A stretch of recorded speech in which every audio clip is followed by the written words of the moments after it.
بسم الله الرحمن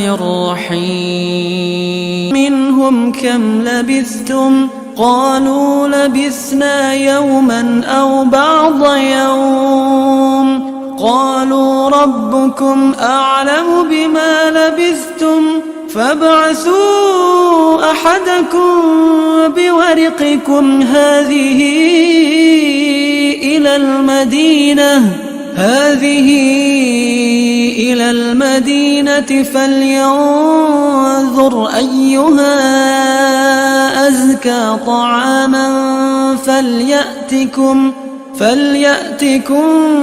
برزق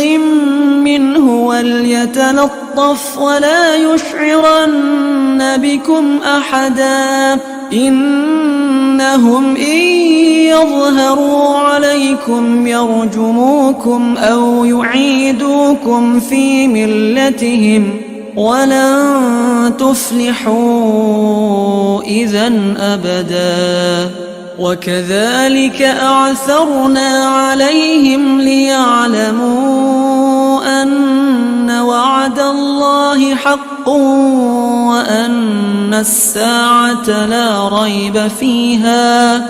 وأن الساعة لا ريب فيها إذ يتنازعون بينهم أمرهم فقالوا ابنوا عليهم بنيانا ربهم أعلم بهم قال الذين غلبوا على أمرهم لنتخذن عليهم مسجدا سيقولون ثلاثة رابعهم كلبهم ويقولون خمسة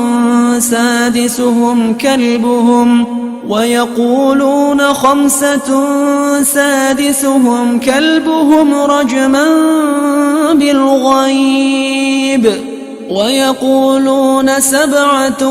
وثامنهم كلبهم قل ربي أعلم بعدتهم ما يعلمهم إلا قليل فلا تمار فيهم إلا مراء ظاهرا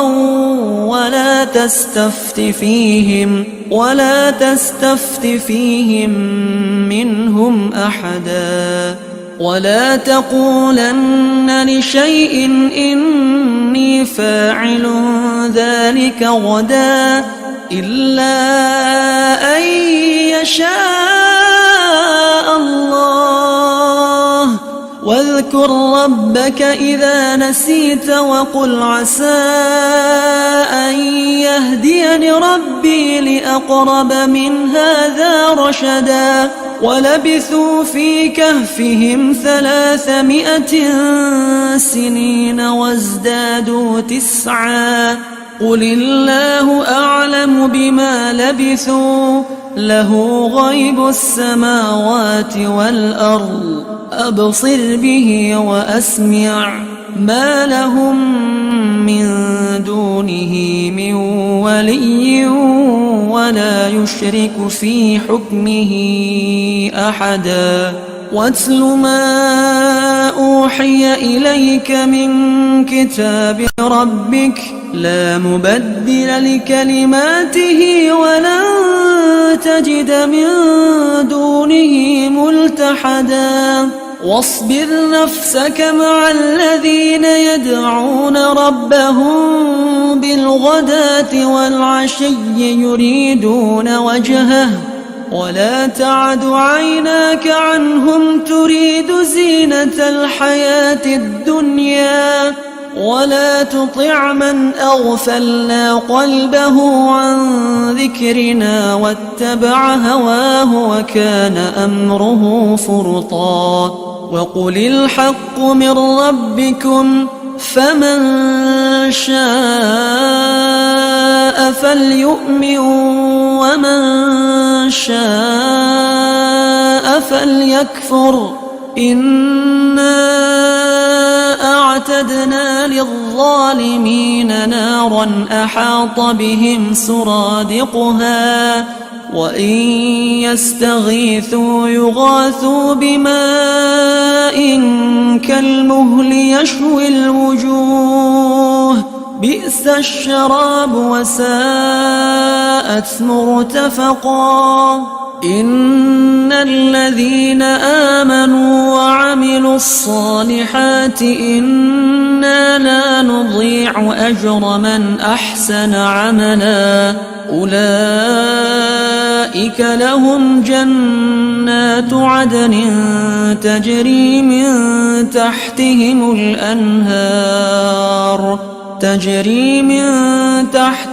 الأنهار يحلون فيها من أساور من ذهب ويلبسون ثيابا خضرا من سندس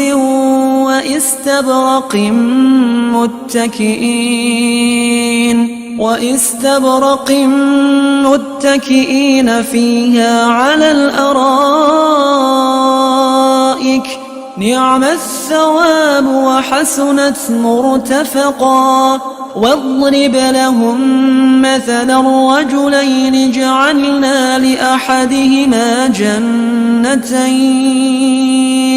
جنتين من أعناب وحففناهما بنخل وجعلنا بينهما زرعا كلتا الجنتين آتت أكلها ولم تظلم منه شيئا وفجرنا خلالهما نهرا وكان له ثمر فقال لصاحبه وهو يحاوره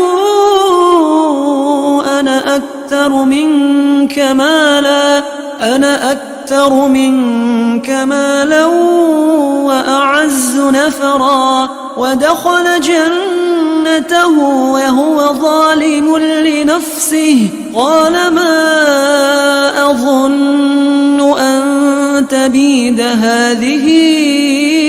أبدا وما أظن الساعة قائمة ولئن رددت إلى ربي لأجدن خيرا منها منقلبا قال له صاحبه وهو يحاوره أكفرت بالذي خلقك من تراب ثم من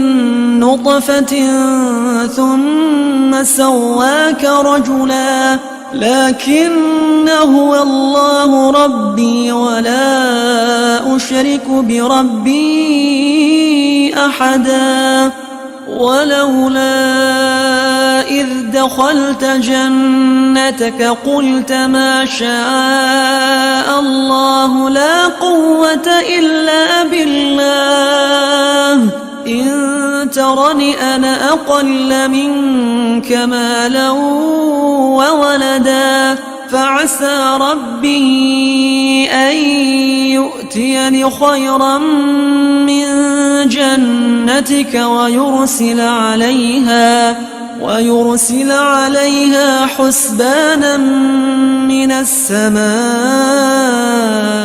فتصبح صعيدا زلقا أو يصبح ماؤها غورا فلن تستطيع له طلبا وأحيط بثمره فأصبح يقلب كفيه على ما أنفق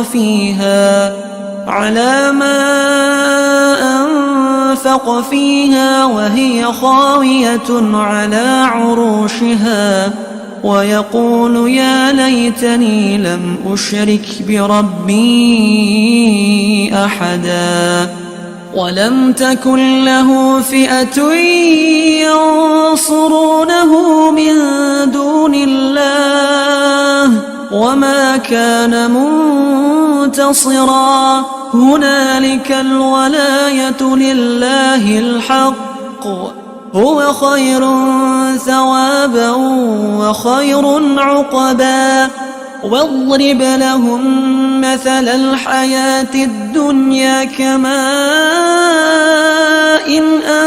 أنزلناه من السماء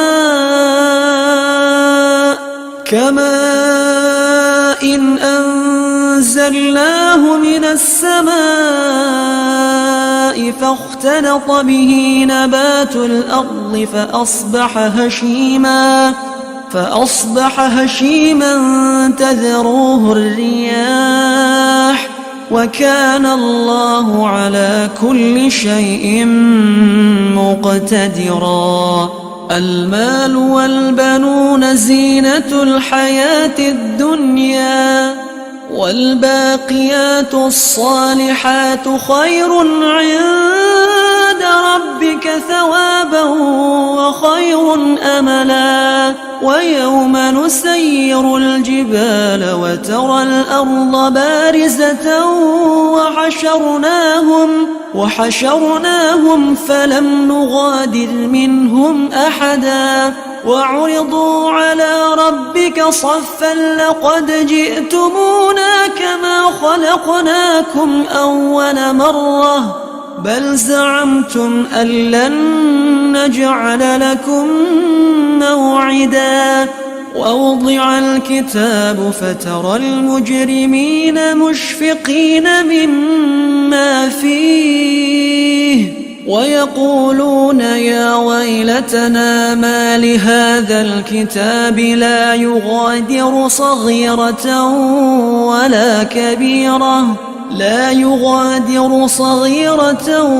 ولا كبيرة إلا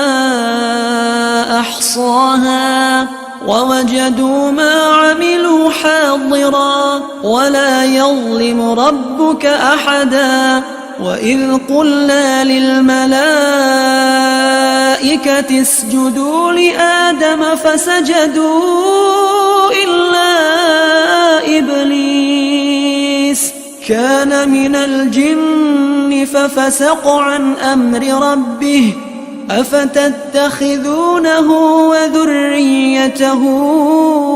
أولياء من دوني وهم لكم عدو بئس للظالمين بدلا. ما أشهدتهم خلق السماوات والأرض ولا خلق أنفسهم وما كنت متخذ المضلين عضدا. ويوم يقول نادوا شركائي الذين زعمتم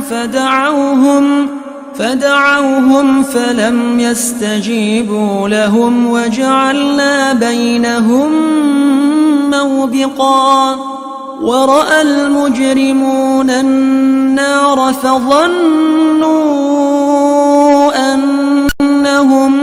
مواقعوها ولم يجدوا عنها مصرفا.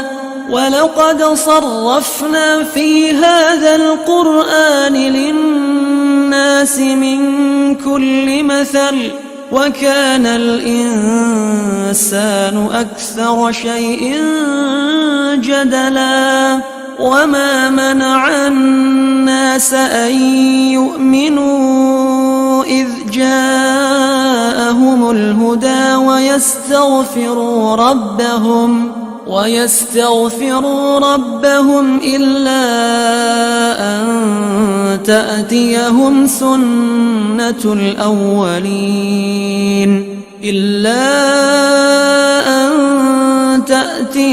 سنة الأولين أو يأتيهم العذاب قبلا.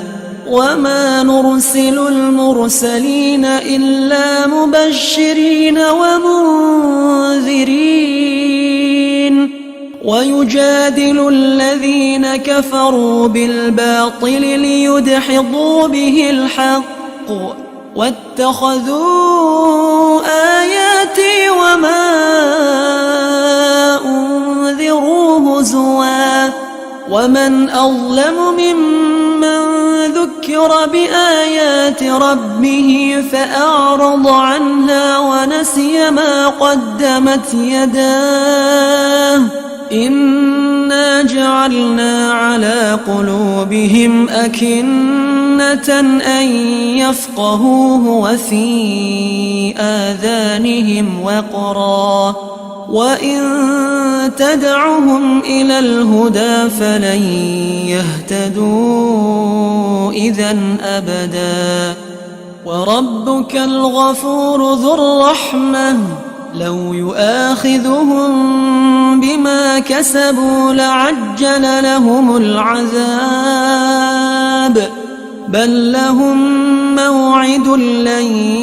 يجدوا من دونه موئلا وتلك القرى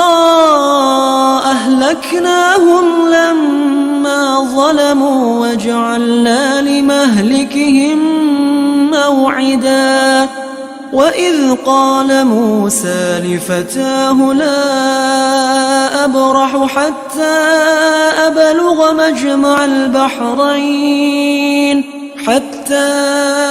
أبلغ مجمع البحرين أو أمضي حقبا فلما بلغ مجمع بينهما نسيا حوتهما فاتخذ سبيله في البحر سربا فلما جاوزا قال لفتاه آتنا غداءنا لقد لقينا من سفرنا هذا نصبا قال أرأيت إذ أوينا إلى الصخرة فإني نسيت الحوت وما أنسانيه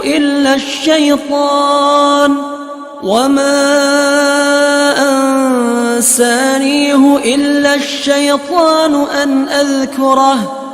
واتخذ سبيله في البحر عجبا قال ذلك ما كنا نبغ فارتد على آثارهما قصصا فوجدا عبدا من عبادنا آتيناه رحمة من عندنا وعلمناه من لدنا علما قال له موسى هل أتبعك على أن تعلمني مما علمت رشدا قال إنك لن تستطيع معي صبرا وكيف تصبر على ما لم تحط به خبرا قال ستجدني إن شاء الله صابرا ولا أعصي لك أمرا قال فإن اتبعتني فلا تسألني عن شيء حتى أحدث لك منه ذكرا فانطلقا حتى إذا ركبا في السفينة خرقها قال أخرقتها لتغرق أهلها لقد جئت شيئا إمرا قال ألم أقل إنك لن تستطيع معي صبرا قال لا تؤاخذني بما نسيت ولا ترهقني من أمري عسرا فانطلقا حتى إذا لقيا غلاما فقتله قال أقتلت نفسا زكية بغير نفس لقد جئت شيئا نكرا قال ألم أقل لك إنك لن تستطيع معي صبرا قال إن سألتك عن شيء بعدها فلا تصاحبني قد بلغت من لدني عذرا فانطلقا حتى إذا أتيا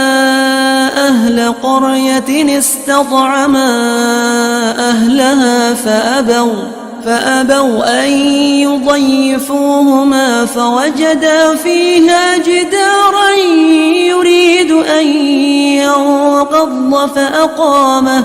قال لو شئت لاتخذت عليه أجرا قال هذا فراق بيني وبينك سأنبئك بتأويل ما لم تستطع عليه صبرا أما السفينة فكانت لمساكين يعملون في البحر فأردت أن أعيبها وكان وراءهم ملك يأخذ كل سفينة غصبا وأما الغلام فكان أبواه مؤمنين فخشينا أن يرهقهما طغيانا وكفرا فأردنا أن يبدلهما ربهما خيرا منه زكاة وأقرب رحما وأما الجدار فكان لغلامين يتيمين في المدينة وكان تحته كنز لهما وكان أبوهما صالحا فأراد ربك أن يبلغا أشدهما ويستخرجا كنزهما رحمة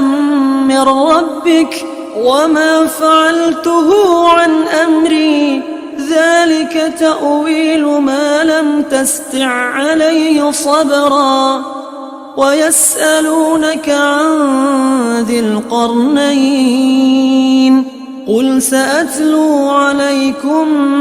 منه ذكرا إنا مكنا له في الأرض وآتيناه من كل شيء سببا فأتبع سببا حتى إذا بلغ مغرب الشمس وجدها تغرب في عين حمئة ووجد عندها قوما قلنا يا ذا القرنين إما أن تعذب وإما أن تتخذ فيهم حسنا قال أما من ظلم فسوف نعذبه ثم يرد إلى ربه فيعذبه عذابا نكرا وأما من آمن وعمل صالحا فله جزاء الحسنى وسنقول له من أمرنا يسرا ثم أتبع سببا حتى إذا بلغ مطلع الشمس وجدها تطلع على قوم لم نجعل لهم من دونها سترا كذلك وقد أحطنا بما لديه خبرا ثم أتبع سببا حتى إذا بلغ بين السدين وجد من دونهما قوما لا يكادون يفقهون قولا قالوا يا ذا القرنين إن يأجوج ومأجوج مفسدون في الأرض فهل نجعل لك خرجا على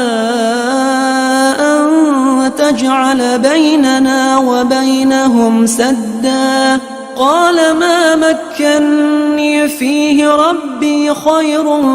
فأعينوني بقوة أجعل بينكم وبينهم ردما آتوني زبر الحديد حتى إذا ساوى بين الصدفين قال انفخوا حتى إذا جعله نارا قال آتوني أفرغ عليه قطرا فما استطاعوا أن يظهروه وما استطاعوا له نقبا قال هذا رحمة من ربي فإذا جاء وعد ربي جعله دكا وكان وعد ربي حقا وتركنا بعضهم يومئذ يموج في بعض ونفخ في الصور فجمعناهم جمعا وعرضنا جهنم يومئذ للكافرين عرضا الذين كانت أعينهم في غطاء عن ذكري وكانوا لا يستطيعون سمعا أفحسب الذين كفروا أن يتخذوا عبادي من دوني أولياء إنا أعتدنا جهنم للكافرين نزلا قل هل ننبئكم بالأخسرين أعمالا الذين ضل سعيهم في الحياة الدنيا وهم يحسبون أنهم يحسنون صنعا أولئك الذين كفروا بآيات ربهم ولقائه فحبطت أعمالهم فلا نقيم لهم يوم القيامة وزنا ذلك جزاؤهم جهنم بما كفروا واتخذوا آياتي ورسلي هزوا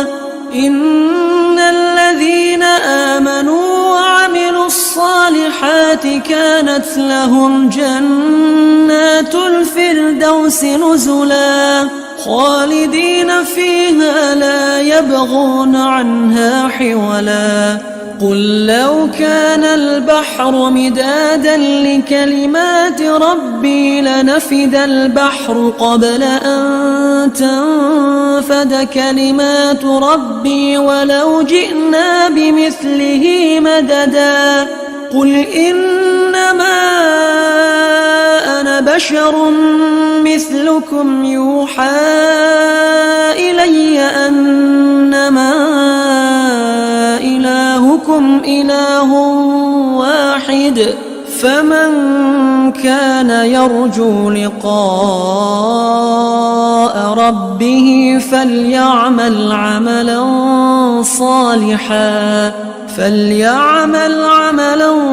صالحا ولا يشرك بعبادة ربه أحدا.